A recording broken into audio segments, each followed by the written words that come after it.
Aku tak mengerti apa yang ku rasa. Kita harus segera move on.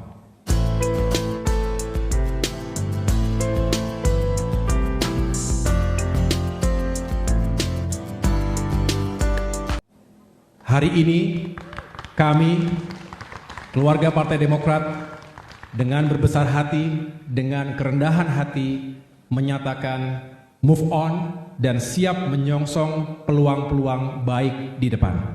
Nah, saya seperti mendengar atau membaca statement-statement dari beberapa teman Demokrat yang seolah-olah Demokrat pertama kali tahu itu jam 2 pagi itu dari Sudirman Said. Ini juga dengan segala maaf, demi kebenaran, demi nama baik orang, demi kejernihan publik, saya mengatakan itu juga misleading. Mengapa? Karena kita sudah memberitahu sejak Rabu pagi, ketemu sekitar jam 6 kepada utusannya, dan memohon supaya Pak Anies bisa diterima bertemu dengan Ketua Umum Demokrat, terutama saya, karena kan ini berkaitan dengan janjinya Pak Anies kepada Pak saya. Tapi sampai terjadi rapat majelis tinggi, pertemuan tidak terjadi, bahkan menit-menit terakhir sebelum MTP, karena kita tahu kan MTP jam 4 tuh, itu menelpon, tidak diangkat, memberitahu pada ajudan, tidak juga ada respon. Ya terjadilah seperti yang kita saksikan. Nah dari semua ini menurut saya sih pelajarannya adalah sebetulnya messenger itu tidak boleh menyaring, gitu, tidak boleh menafsirkan. Gitu. Saya menyampaikan sepahit apapun kepada Anies Baswedan.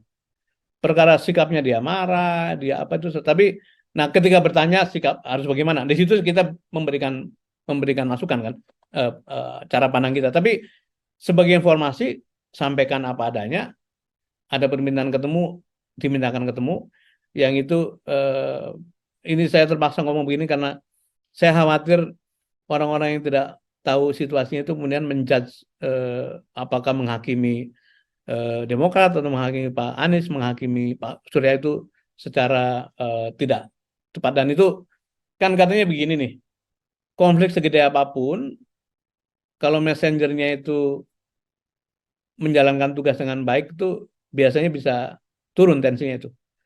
Tapi kalau messengernya itu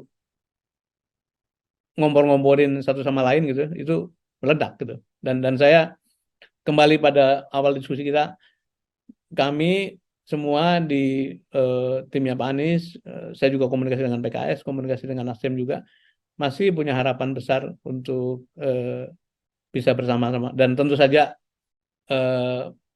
kan sudah begitu marah, ya ini kan manusiawi saja, dan jangankan cuma marah gitu ya, sudah saling menyerang pun untuk kepentingan lebih besar, insya Allah kita bisa bersatu gitu. Jadi don't take it personally. Ini urusan publik, urusan bangsa begitu ya.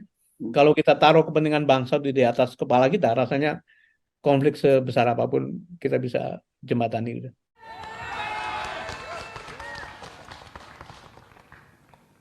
Mengapa? Karena pada akhirnya negara ini adalah negara yang besar, memerlukan pemikiran yang besar, jiwa yang besar, dan tindakan-tindakan yang besar. Jangan terjebak pada narasi dan isu yang bisa memecah belah sesama anak bangsa. Kita tidak tahu dalam perjalanannya ke depan, kita mungkin akan bertemu kembali dan menjalin kerjasama untuk agenda-agenda besar kebangsaan.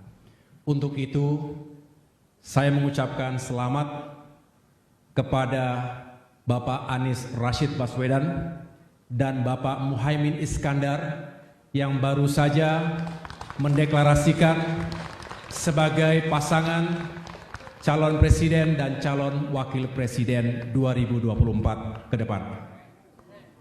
Semoga sukses. Akhirnya, kepada seluruh kader Demokrat, saya berpesan, tidak ada jalan yang lunak untuk mencapai cita-cita yang besar. Lanjutkan kerja keras kita, tetaplah rendah hati, juga tetap percaya diri. Sukses dan kemenangan tetap bisa kita raih